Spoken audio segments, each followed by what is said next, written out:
संयुक्त घटक मुख्य परीक्षा 2024 महत्त्वाचे अपडेट, कट ऑफ चर्चा, परीक्षेचं स्वरूप, मुख्य परीक्षा अभ्यासक्रम, रेफरन्स बुक लिस्ट, किती दिवस शिल्लक आहेत, पदे किती आहेत, संपूर्ण पेपरचं विश्लेषण आणि मुख्य परीक्षेच्या अभ्यासक्रमाचं डिटेल एक्सप्लेनेशन, मुख्य परीक्षेची कशी तयारी करायची या संदर्भात हा महत्त्वाचा व्हिडिओला सुरुवात करण्याआधी तुम्ही जर आपल्या चॅनलवरती नवीन असाल तर प्लीज आपल्या चॅनलला लाईक, शेअर आणि सबस्क्राईब करा आणि नोटिफिकेशन बेलला क्लिक करा, म्हणजे येणाऱ्या प्रत्येक नवीन अपडेट तुम्हाला सुरुवातीला मिळत राहतील. चला पाहूया हा व्हिडिओ. नमस्कार, सर्वांचं स्वागत आहे आपल्या लाडक्या एज्युकेशन चॅनलवरती. आज आपल्याला MPSC गट क मुख्य परीक्षेसाठी जी लागणारी बुकलिस्ट आहे त्यासोबतच मुख्य परीक्षेचा अभ्यासक्रम या संदर्भात चर्चा करायची आहे. या अगोदर आपण कट ऑफ संदर्भात एक व्हिडिओ टाकलेला होता, त्याच्यावर भरपूर चर्चा झालेल्या आहेत, कमेंट्स भरपूर आलेले आहेत. सर माझा 46, 45, 48 स्कोर आहे.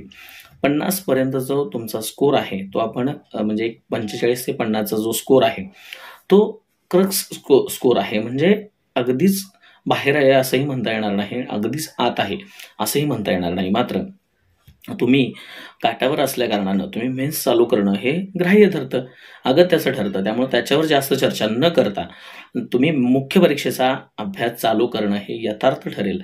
त्यामुळे मुख्य परीक्षेचा अभ्यास चालू करा, बाकीच्यावरती कुठल्याच गोष्टीवरती विश्वास ठेवू नका. मुख्य परीक्षा डिटेलमध्ये आपल्याला करायची आहे. आता सगळ्यात महत्त्वाचा मुद्दा, मुख्य परीक्षेचा अभ्यासक्रम पाहत असताना त्याच्यामध्ये आपल्याला आता मी तुम्हाला बुक रेफरन्स लिस्ट देणार आहे, कोणती पुस्तकं वापरायची हे सांगणार आहे. पण त्यासोबतच मुख्य परीक्षेचा अभ्यास करत असताना तुम्ही एक लक्षात ठेवा की आत्ता सध्या तुम्हाला मुख्य परीक्षा द्यायची आहे, त्याचा पहिला पेपर तयारी करायचा आहे आणि तोच पेपरचा अभ्यासक्रम आपल्याला नगर परिषदेला सुद्धा आहे. मराठी आहे, इंग्रजी आहे, गणित, बुद्धिमत्ता आणि चालू घडामोडी ही तुम्हाला करायचीच आहे. त्या संदर्भात वेगळ्या चर्चा करायची गरज नाही. मग जरी समजा चुकून नाही झालं, आपलं काठावर असलेला स्कोर कमी आहे आणि जरी नाही झालं तरी नगर परिषदेसाठी ते उपयोग येणार आहे ना. त्यामुळे निश्चित राहा आणि अभ्यासाला लागा, महत्त्वाचा अभ्यास आहे. ठीक आहे, चला मुख्य परीक्षेचा आपण सिलेबस पाहून घेऊया. तर तुम्हाला माहिती आहे 2 पेपर असतात. पहिला पेपर असतो मराठी इंग्रजीचा, जो 100 प्रश्न दोघांचे मिळून असतात. 200 मार्कासाठी टोटल 400 मार्काची मेन्स असते. पहिला पेपर हा 200 मार्काचा असतो, 100 प्रश्न, आणि दुसरा पेपर हा 100 प्रश्न 200 मार्काचा, अशी 400 मार्काची मेन्स असते. संयुक्त गट क मुख्य परीक्षा ही कॉमन होणार आहे. फक्त मोटर असिस्टंट व्हेकल जो आहे, म्हणजे मोटर वाहन निरीक्षक जे आहे त्या पोस्टसाठी फक्त मुख्य परीक्षा वेगळी होईल. मात्र बाकीच्या सगळ्यांसाठी मुख्य परीक्षा ही कॉमन होणार आहे आणि त्याचा सिलेबस आपल्याला पाहायचा आहे. ठीक आहे, तर त्याच्यामध्ये तुम्हाला माहिती आहे पहिला जो पेपर आहे मराठी आणि इंग्रजी हे 2 विषय असणार आहेत. मराठी विषयासाठी 50 प्रश्न आहेत, 100 गुणांसाठी 12वीचा दर्जा आहे. मराठी माध्यम असणार आहे. परीक्षेचा कालावधी 1 तास असणार आहे आणि वस्तुनिष्ठ बहुपर्यायी प्रश्न असणार आहेत. सेम इंग्रजी असणार आहे, 50 प्रश्न 100 गुणांसाठी, पदवीचा दर्जा, इंग्रजी हे माध्यम असणार आहे. त्याचं एकच पेपर तुमचा मराठी आणि इंग्रजीचा होईल. 50-50 प्रश्न असतील. 100 प्रश्नासाठी 1 तास वेळ असेल आणि 200 गुणांसाठी असेल. दुसरा जो पेपर असतो तो सामान्य अध्ययन व बुद्धिमत्ता चाचणी याच्यावर असतो, ज्याच्यामध्ये 100 प्रश्न असतात 200 गुणांसाठी. पदवीचा दर्जा असतो, मराठी व इंग्रजी दोन्ही फॉर्मॅटमध्ये तुम्हाला प्रश्न पाहायला मिळतात आणि 1 तास वेळ असतो आणि वस्तुनिष्ठ बहुपर्यायी प्रश्न आहेत, मल्टिपल चॉईस क्वेश्चन्स. याच्यासाठी 1/4 निगेटिव्ह सिस्टीम आहे मित्रांनो. जशी पूर्व परीक्षेला असते तशीच गट कच्या मुख्य परीक्षेसाठी सुद्धा 1/4 निगेटिव्ह सिस्टीम असते. आता मराठीमध्ये बघा, तुम्हाला इथं दिलेल्या स्क्रीनवरती दिसत आहे बघा, सर्वसामान्य शब्दसंग्रह, वाक्यरचना, त्याच्यानंतर व्याकरण, म्हणी व वाक्यप्रचार, याचा अर्थ आणि उपयोग, तसेच उतारावरील प्रश्नांची उत्तरे, या सर्व गोष्टी मराठीमध्ये असतात विषयानुरूप. त्याच्यानंतर इंग्रजीमध्ये common vocabulary, sentence structure, grammar, use of idioms and phrases, त्याच्यानंतर their meanings and comprehension of passage वगैरे ह्या गोष्टी याच्यामध्ये असतात. दुसऱ्या पेपरमध्ये बघा, सामान्य अध्ययन व बुद्धिमत्ता चाचणी पेपरमध्ये तुम्हाला सामान्य बुद्धिमत्ता व आकलन असतं. त्याच्यानंतर चालू घडामोडी, जागतिक तसेच महाराष्ट्र तसेच भारतातील, त्यानंतर अंकगणित व सांख्यिकी, त्यानंतर माहितीचा अधिकार, तसेच महाराष्ट्र लोकसेवा हक्क अधिनियम 2015, माहिती अधिकार 2005 आणि महाराष्ट्र लोकसेवा हक्क अधिनियम 2015. मी सगळ्यांची बुक लिस्ट देणार आहे, घाबरू नका. भारतीय संघराज्य व्यवस्था, भारतीय राज्यघटना, स्थानिक स्वराज्य संस्था, कार्यकारी मंडळ, न्यायमंडळ व विधिमंडळ याच्यामध्ये व्हिडिओ पॉज करून हे डिटेल सगळे बघायचे, ज्याच्यामध्ये तुम्हाला राज्यव्यवस्थेमध्ये राज्यघटनेमध्ये काय काय वाचायचं हे लक्षात येईल. हे प्रत्येक पॉईंट जर मी डिस्कस करत बसलो तर फार लेंदी व्हिडिओ होईल. तुम्ही पॉज करून फक्त याच्यामध्ये बघायचं आहे की तुम्हाला हेच पॉईंट तुम्हाला त्या पुस्तकातले जे प्रेफरन्स आपण सांगणार आहे त्या पुस्तकामधले हे पॉईंट तुम्हाला वाचायचे आहेत.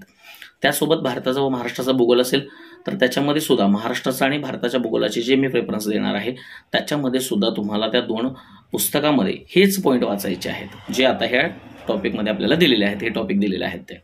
त्यानंतर पर्यावरण आहे बघा, पर्यावरणाचं पुस्तक मी तुम्हाला देणार आहे. पर्यावरणाच्या बुकमध्ये सुद्धा हेच पॉईंट मुख्य परीक्षेच्या सिलेबसची प्रिंट तुमच्या समोर पाहिजे आणि त्याच प्रिंटच्या सिलेबसनुसार ज्या जे पॉईंट आहेत त्या पॉईंटनुसार त्या पुस्तकातल्या सगळ्या डिटेल करायच्या आणि अगदी व्यवस्थित डिटेलिंग करायचं. त्याच्यानंतर सामान्य विज्ञान तुम्हाला ह्याचं मी दिलेलं आहे. सामान्य विज्ञान व तंत्रज्ञानासाठी सुदूर संवेदन किंवा दूरसंवेदनसाठी पण आहे त्याच्यामध्ये माहिती. त्याच्यानंतर अर्थव्यवस्थेसाठी सुद्धा मी बुक तुम्हाला सुचवलेलं आहे. त्याच्यामध्ये भारतीय अर्थव्यवस्था, समग्र लक्ष्य अर्थशास्त्र, याच्यामध्ये काय काय पॉईंट येतात ह्या सगळ्या गोष्टी आणि एवढेच टॉपिक तुम्हाला त्याच्यामध्ये मुख्य परीक्षेसाठी करायचे आहेत. त्याच्यावरच तुम्हाला प्रश्न दिसतील. ठीक आहे. आता ही मुख्य परीक्षा करत असताना याच्यासाठी जे प्रेफरन्स आहेत त्याच्यामध्ये पहिल्यांदा मी तुम्हाला मराठीसाठी सुचवेल. तर मराठीसाठी जे आपण प्रेफरन्स बुक बघतोय आपण रेफरन्स बुक आहेत त्याच्यामध्ये मोरा वळमे सरांचं बुक वाचायचं. त्याच्यानंतर त्याच्यासोबत येणारं शब्दरत्न, दोन्ही पुस्तकं पाठच झाली पाहिजेत, व्यवस्थित उदाहरणासहित पाठ करा. त्यासोबतच तुम्हाला इंग्रजीमध्ये बाळासाहेब शिंदे सरांचं बुक वापरायचं आणि महेश पाटील सर किंवा गणेश कड सर यांच्या दोघांच्यापैकी एकाची बॅच घ्यायची, 0 एरर बुक घ्यायचं. आणि त्यासोबतच इंग्लिशचे सुद्धा तुम्हाला जर जास्त अडचण येत असेल तर बाळासाहेब शिंदे सरांचं बुक आहे त्याच्यामधले सगळे उदाहरणं सगळे व्यवस्थित सोडवून काढायचे, ओकॅप सुद्धा करायचं. ठीक आहे. तर ह्या दोन्ही मराठी आणि इंग्रजी पहिल्या पेपरसाठी हे आपले रेफरन्स बुक्स असतील.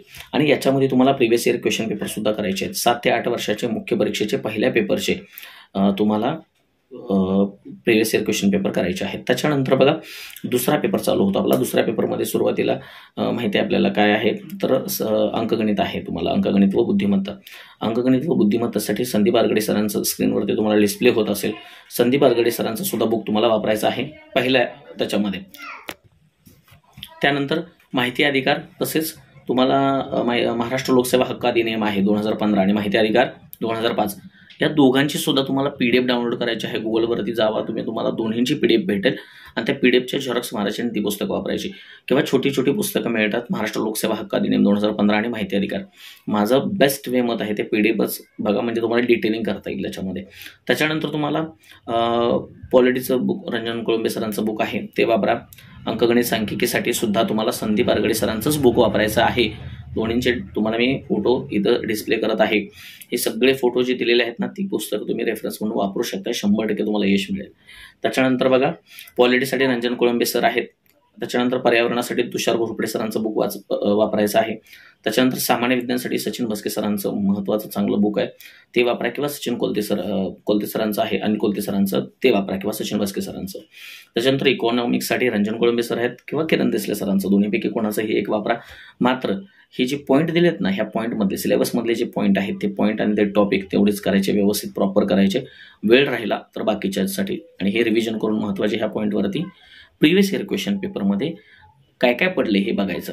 आता दुसऱ्या पेपरचे सुद्धा प्रिव्हियस इयर क्वेश्चन पेपर तुम्हाला सगळे उपलब्ध करायचे आहेत आणि ते वापरायचे आहेत. हे सर्व डिटेल आहे आणि याच्यामध्ये तुम्हाला तर ह्या मुख्य परीक्षेसाठी तुम्हाला ही बुक लिस्ट वापरायची आहे आणि याच्यामधले प्रिव्हियस इयर क्वेश्चन पेपरमध्ये तुम्हाला काय काय पडले हे बघायचं आहे. एवढे डिटेल होत्या. मुख्य परीक्षेसाठी सर्वांना शुभेच्छा आणि चांगला अभ्यास करा. विदाऊट टेन्शन परीक्षेला जायचं आहे आणि हा अभ्यास करायचा आहे.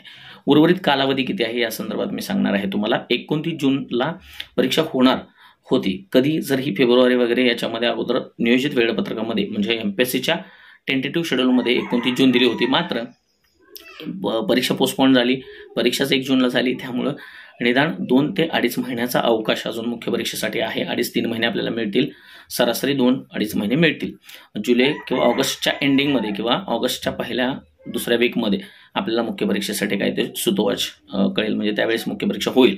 पण त्याच्या अगोदर आपल्याला 1 महिनाभर अगोदर आपल्याला कळेल मुख्य परीक्षेसाठी. त्याच्या अगोदर महिनाभर आपल्याला मुख्य परीक्षेसाठी 15-20 दिवसाचा कालावधी आपल्याला मुख्य परीक्षेचे फॉर्म भरण्यासाठी वगैरे मिळेल. तर या डिटेल होता, महत्त्वाचा व्हिडिओ होता. आवडला असेल तर चॅनलला लाईक, शेअर आणि सबस्क्राईब करा आणि कमेंट बॉक्समध्ये तुमचं मत कळवायचं आहे. धन्यवाद.